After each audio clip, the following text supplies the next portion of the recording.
बूढ़ा पिता और बेटा। एक समय की बात है, एक नौजवान बेटा और उसका बूढ़ा बाप घर से बाहर टहलने निकलते हैं।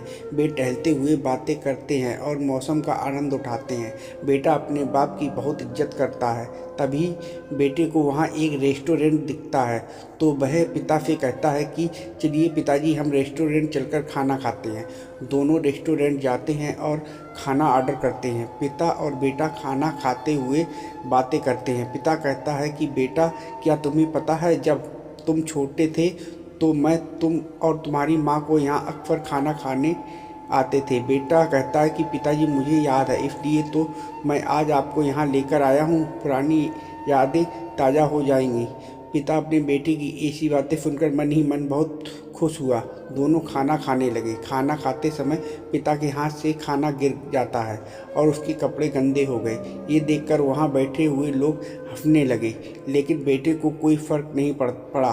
दोनों आराम से अपने खाने का आनंद लेते हैं।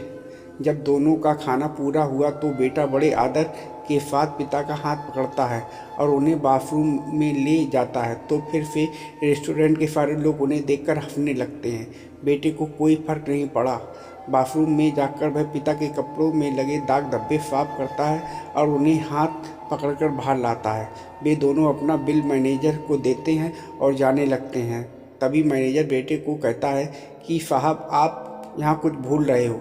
बेटा कहता है कि नहीं, मैं कुछ नहीं भूल रहा हूँ। मैनेजर कहता है कि साहब, आप यहाँ इन लोगों के लिए एक सीख छोड़कर जा रहे हो कि कभी भी बूढ़े माता पिता के लिए शर्मिंदगी महसूस नहीं करनी चाहिए और हमेशा उनका सहारा बनना चाहिए। अपने माता पिता की सेवा करनी चाहिए।